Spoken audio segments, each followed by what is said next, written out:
Sebenarnya kami bermula semuanya itu dari OSIS sendiri. Contohnya pada waktu saya jadi ketua OSIS kemarin itu, pada waktu aksen itu kan yang kemarin saya ceritakan, saya di anggaran itu dapat dana 12.500.000 ya, Mas Agung kan juga tahu. Tapi sama sekolah itu dipotong 2,5 juta. Lalu kami tanya, Pak, kenapa kok dipotong 2,5 juta? Loh, ini kan buat makan para pembina. Kamu nggak tahu kan, kamu kan belum merasakan jadi orang dewasa. Sekarang kan para pembina kan juga punya anak gini-gini lah. Saya tanya ke pembinanya, Pak, apa benar Bapak minta uang untuk kegiatan ini? Oh enggak, saya nggak pernah minta. Nah, saya kembali lagi ke Wakaseknya, Mas Agung. Lalu dipotong 500.000. Saat itu kita juga masih nggak terima, kenapa masih dipotong 500.000? Tapi ya udah, kita mengalah daripada nggak dapat apa-apa. Jadi pada waktu itu kita disuruh tanda tangan kwitansi 12.500.000, padahal kita cuma dapat 12 juta.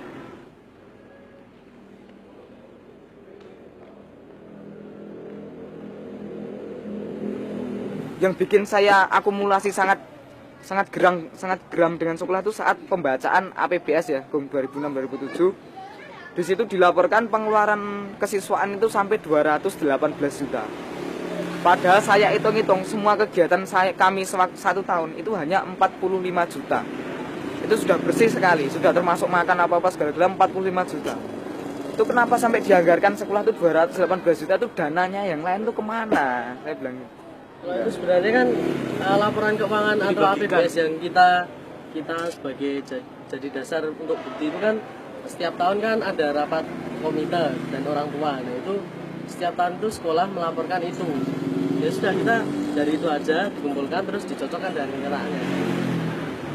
Ya, sebenarnya itu laporan bukan laporan rahasia, itu umum, semua orang tua siswa dapat itu. Jadi itu setiap tahun itu kan ada selebaran tebel gitu. Isinya tentang visi misi sama rencana untuk pengembangan sekolah. Nah, itu juga ada rencana untuk biaya itu berapa, itu kan ada setiap tahun. Jadi yang dibacakan di depan ketua OSIS itu berbeda dengan yang dibacakan di laporan ternyata. Nah, padahal kita kan percaya, pokoknya percaya wong kuwi guru, ora mungkin kan korupsi, namanya aja guru yang mendidik kita. Di depan kelas itu bijaksana sekali beliau. Tapi setelah kita tahu jadi OSIS, ternyata mereka tuh tidak sebaik di depan kelas ternyata. Ya udah. Jadi itu kita tuh nggak ada takutnya sedikit pun. Sekarang tuh kita tetap menghormati beliau di depan kelas sebagai guru, kita tetap menghormati. Tapi di luar kelas, kalau kita membahas masalah koridor tentang keuangan, tentang kebijakan, kita nggak pernah kompromi. Kita tetap tegas pada pendirian kita. Kita nggak pernah mau diajak kompromi kalau masalah itu.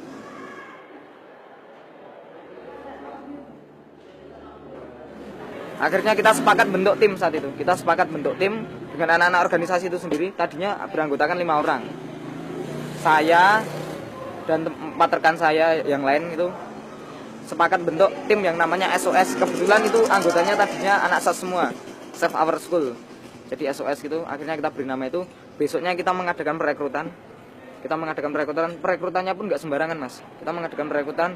Pertama itu nggak boleh anak guru, nggak boleh keponakan guru, nggak boleh les dengan bapak ibu guru, nggak boleh anak kepala sekolah, nggak boleh keponakan kepala sekolah, nggak boleh dekat dengan kepala sekolah, dan nggak boleh les dengan kepala sekolah. Itu soalnya kepala sekolah ini juga mengadakan les, apa nggak lucu, Mas? Menangan yang les di kepala sekolah. Kita target 3 minggu, kita sudah harus meledakkan gerakan ini. Benar, kita target 3 minggu, kita kumpulkan semua bukti-bukti. Kita bentuk, ada yang namanya tim informan, tim bukti, tim publikasi, dan tim media massa. Kita bentuk tim itu, semuanya kita beri job description masing-masing. Udah akhirnya H-1 seminggu ya, kita tuh sudah punya bukti lengkap. Dan H-2 itu kita sudah selesai merancang daftar pertanyaannya. Seperti jaksa itu kita rancang daftar pertanyaannya. H-1 itu Mas Agung mempersiapkan acara dan semua peralatannya disiapkan oleh Mas Agung. Dan hari H, saat itu hari Senin tanggal 24 ya, 24 Maret kita ledakkan. Satu Solo harus tahu. Mereka jadinya tahu apa uang mereka itu salah gunakan, apa emang benar untuk hal-hal yang positif untuk sekolah. Tapi ternyata ya kenyataannya menyimpang. Sebenarnya juga bukan cuma orang tua yang menunggu hasil kita ini.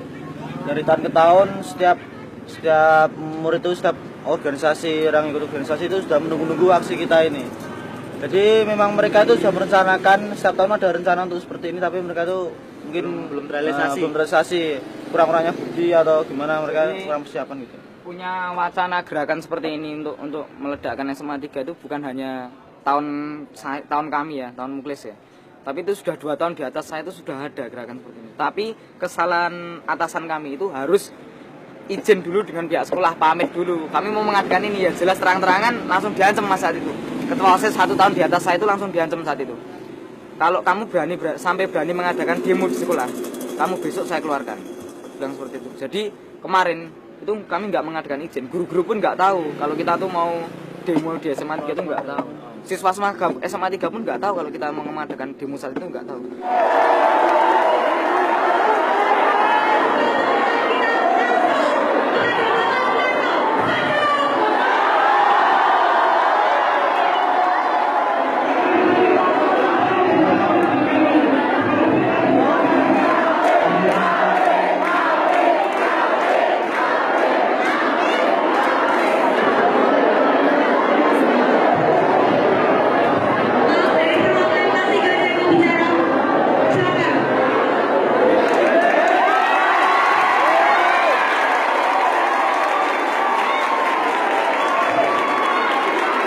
Lihatlah kenyataannya, faktanya itu seperti ini, gitu. Jadi supaya mereka tuh tahu, biar nggak hanya anak-anak organisasi yang memikirkan ini. Jadi mereka tuh biar tahu semua ini loh keadaannya SMA 3. Biar orang Solo tuh tahu, anak-anak di SMA 3 tuh nggak main-main. Kita tuh butuh bantuan, tolonglah Pak. Makanya kita ledakkan ke media massa, kita ledakkan ke Solo. Persiapan dan pembelian alat atau bahan car gedung lantai 2 tahun pertama 30 juta 818 ribu. Yang beli itu yang dulu yang merasa bisa ikuti.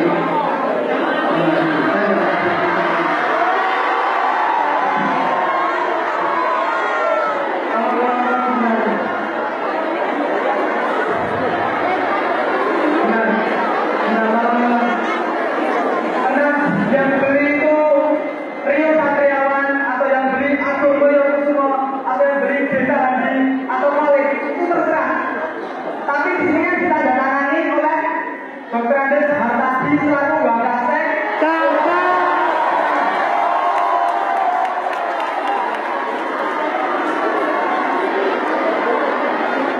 Kalau orang tua kita ada sampaikan, kita rekan bahkan malah kan nggak itu kita mikir wah aku bisa bayar SPP orang. Tapi setelah SPP kita bayarkan, benar itu seperti ini.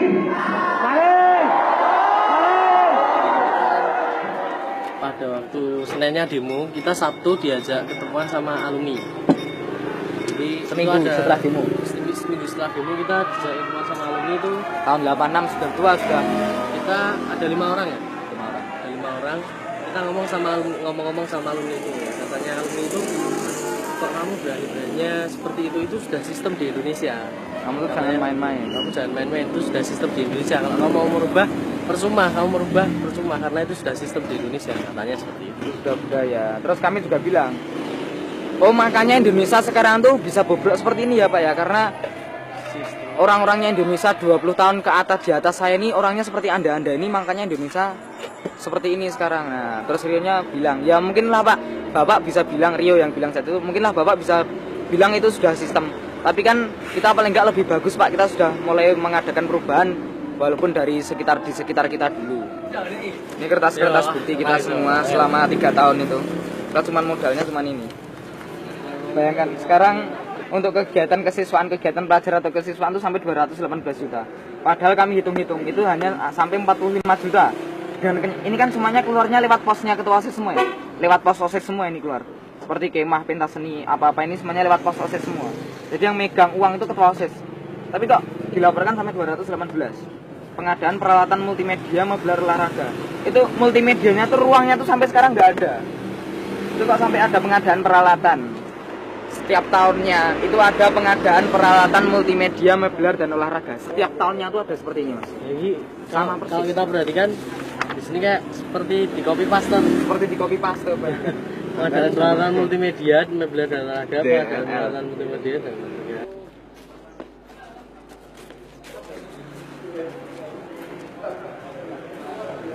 Membangun 0 sampai 67% aja. 67% itu menghabiskan dana sekian. Kok membangun 67 sampai 85% yang hanya membangun 23% kok menghabiskan 374 juta, malah lebih besar yang 23% itu apa? Enggak dah. Korupsi paling bodoh itu udah.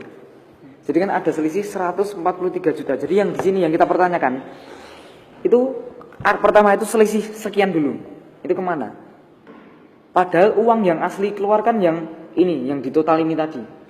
Nah sekarang di logika, membangun 67% itu lebih kecil daripada membangun 18%. Jadi saya nggak mau jadi pegawai negeri pokoknya. Pegawai negeri mungkin kalau bisa kaya itu, nah itu dari mana? Itu kalau bisa kaya berarti kan itu yang ditanyakan loh, kok itu pegawai negeri dengan gaji sekian kok bisa kayak gini ini. Nah itu saya nggak mau jadi seperti itu. Saya mau jadi pengusaha. Oke lah, mungkin kalau realitanya mungkin pengusaha itulah yang malah membuat korupsi, yang membayar oknum-oknum pegawai negeri supaya melancarkan usahanya. Ya oke lah, paling enggak kan saya kan enggak korupsi.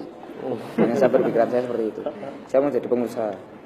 Ya kan sekarang banyak, jadi mudahnya itu jadi demonstran, jadi kritikus, jadi orang yang kritis, jadi orang yang idealis, tapi setelah mereka itu menjadi orang yang di jabatan strategis, mereka ternyata juga seperti itu kan, sama aja. Jadi saya juga saya berharap semoga idealisme saya tetap terjaga gitu.